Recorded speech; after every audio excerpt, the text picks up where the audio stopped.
Kembali lagi bersama di titik koma. Sebelum ada titik pasti ada koma. Setiap permasalahan pasti punya solusinya.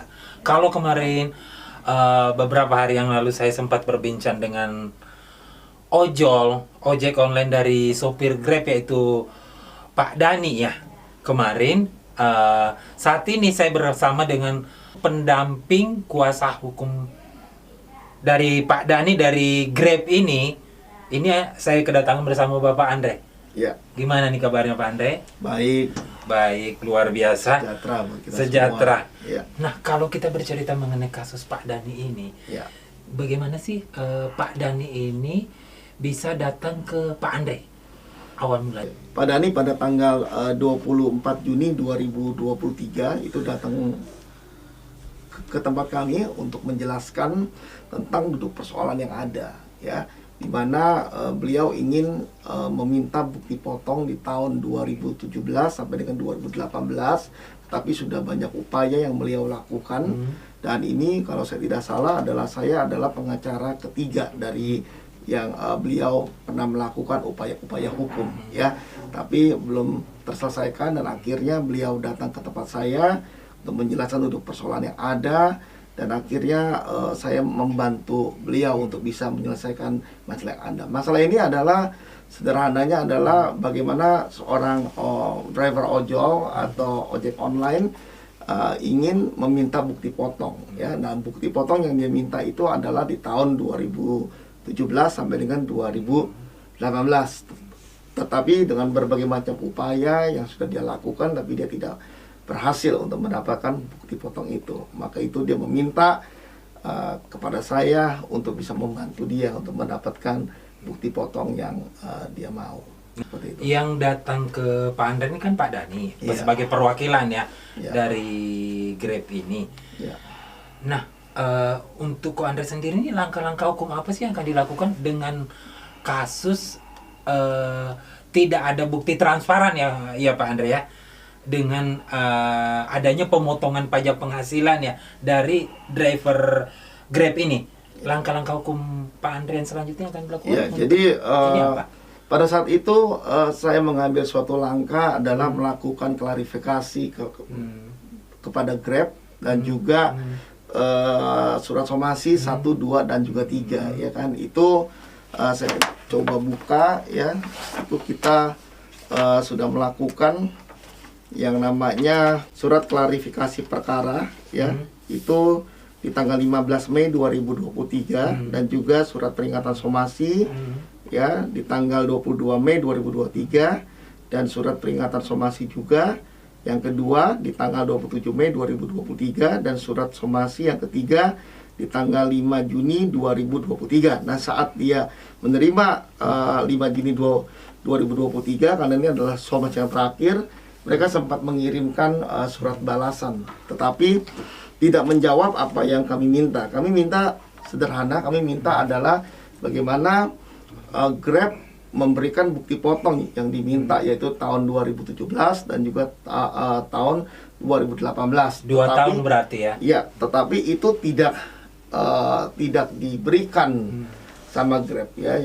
Jadi ada linknya, tapi linknya pertama tidak valid. Habis itu kalau tidak salah kebesokannya kita tes link valid, tetapi untuk kita bisa mengunduh di 2017 sampai 2018 itu tidak ada link yang tersedia, ya. Habis itu saya bersama dengan Pak Dani ya datang ke Grab untuk melaporkan, ya kan, untuk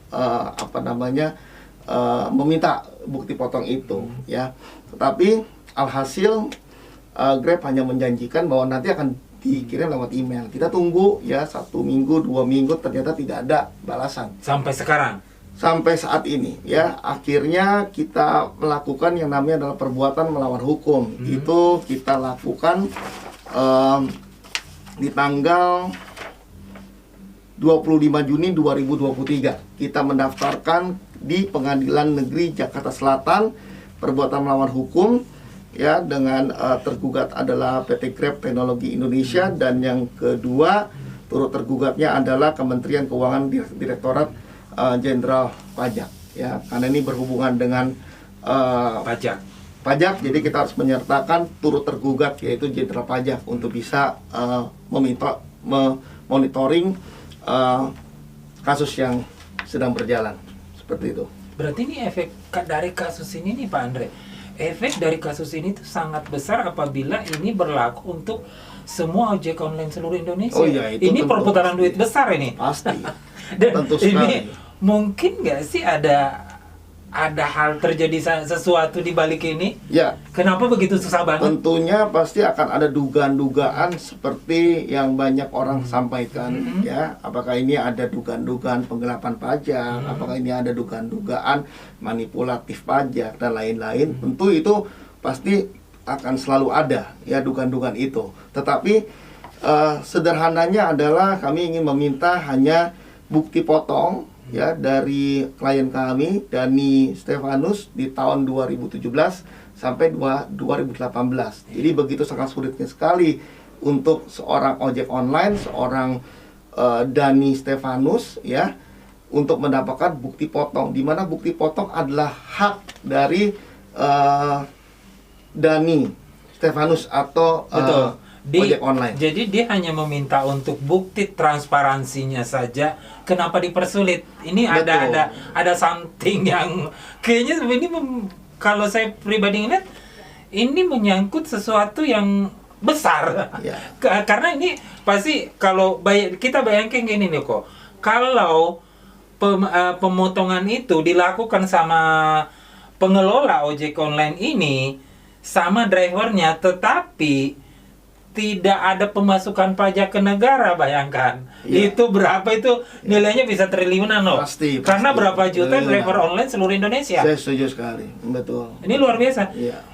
Kok bisa meminta buktinya Iya. saja sangat-sangat Maka itu- berbelit-belit. Iya. Ada apa ini? Iya. Kan something question. Maka itu gugatan kami ini adalah mewakili menjadi suatu prototipe, ya kan, untuk ojek-ojek online yang ada di luar sana, ya kan, menjadi prototipe, menjadi contoh, ya kan. Ini adalah salah satu contoh, ya kan, bagaimana sulitnya driver ojek online untuk mendapatkan bukti potong. Jadi benar apa yang dikatakan, ada apa, pertanyaan besar semuanya, ya kan, ya kami hanya bisa, ya, atau banyak orang hanya bisa menduga. Ini sebenarnya kasusnya sudah masuk berproses di pengadilan. Iya. Nah, berarti ini tinggal menunggu waktu lagi atau gimana nih? Proses dari Grab itu sendiri sampai saat ini, ya, sudah memasuki adalah dari sidang putusan selah, ya, minggu depan, ya, kita akan memasuki sidang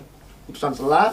Sebelumnya kami sudah mengirimkan bukti awal tergugat terkait kompetensi relatif absolut, ya kan, di mana Grab mempermasalahkan di dalam eksepsinya, dan juga turut tergugatnya juga DJP juga mempermasalahkan tentang yang namanya adalah Pengadilan Negeri Jakarta Selatan tidak berhak untuk memeriksa, ya. Yang harus memeriksa ini adalah BANI, ya, adalah badan arbitrase, ya. Jadi dibalikan ke sana, ya. Tapi kita juga sudah ada beberapa yang kita memberikan bukti bahwa Pengadilan Negeri Jakarta Selatan berhak untuk memeriksa, ya. Contohnya ada satu kasus yang kurang lebih sekitar 2020 kalau saya tidak salah, atau 2021, ya. Kalau kita search di Google nama Siko, ya kan, Siko atau Grab, gitu, ya. Itu jelas sekali bahwa Siko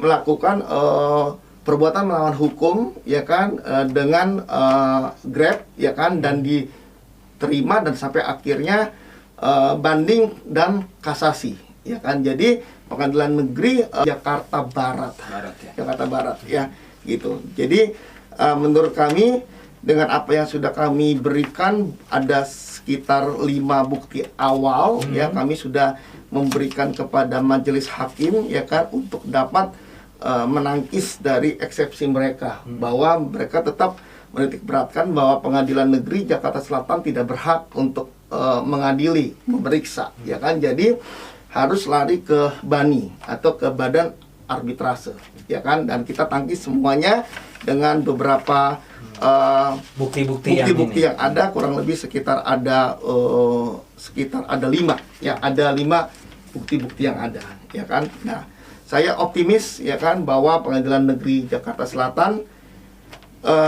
seharusnya diizinkan dan itu harus ya memeriksa dan juga mengadili perkara 595. Karena ini kalau saya lihat ini bukan cuma menyangkut personal, tapi ya, untuk suatu komunitas yang gede, yang besar aturannya mereka kerja, penghasilannya itu dipotong untuk penambah pemasukan negara, tetapi ini entah berantah, ngambang. Tapi di tempat perusahaannya dia bernaung, dia dipotong. Tetapi dia untuk meminta hak, ingin tahu gitu. Ini sebenarnya benar arah kemana ini? Saya ibaratnya gini, saya nyumbang sumbangan saya sampai nggak nih, tetapi tidak ada buktinya. Saya setuju. Nah ini kan menyangkut duit besar ya, pasti menyangkut orang besar juga sih. Jadi ini cuma masalah bukti potong. Nah yang kami minta bukti potong di tahun 2017 sampai 2018. Kenapa 2017 sampai 2018? Karena kami memiliki bukti di sana, ya kan. Tetapi untuk 2019 dan 2000 sampai dengan 2023 tidak ada masalah, tidak ada problem di situ. Yang kami permasalahkan adalah di 2017 dan 2018. Yang 2 tahun ini ya, berarti sebelum COVID ya? Iya, karena emang itu jelas di dalam aplikasi, ya kan, ada tulisan adalah pemotongan pajak, ya itu di dalam aplikasi, ya kan. Di dalam email yang dikirimkan juga sama, ada juga tulisan juga adalah pemotongan insentif, ya kan. Nah ini yang menjadikan bahwa oke, kalau misalnya dipotong atau yang ada NPWP atau tidak ada NPWP, ya kan, dipotong 5 atau 6%, ya kan, atau misalnya bisa dibilang nihil, ya kan, tapi bukti potongnya harus ada. Harus jelas, harus detail semua, karena kita kalau membayar pajak apapun itu laporannya apa segala macam itu harus detail. Betul. Dan ini yang tidak didapatkan dari sama Pak Dhani. Untuk informasi mengenai proses hukum dengan Pak Dhani ini sudah cukup jelas ya. Langkah-langkah hukumnya juga sudah cukup jelas. Terima kasih banyak tentunya Pak Andre. Demikianlah tadi bincang-bincang saya bersama Bapak Andre, kuasa hukum pendamping dari Pak Dhani, sopir driver ojek online dari Grab, mengenai langkah-langkah hukum yang sudah ditempuh. Sebelum titik pasti ada koma. Tidak ada masalah yang tidak terselesaikan. Tetap di titik koma.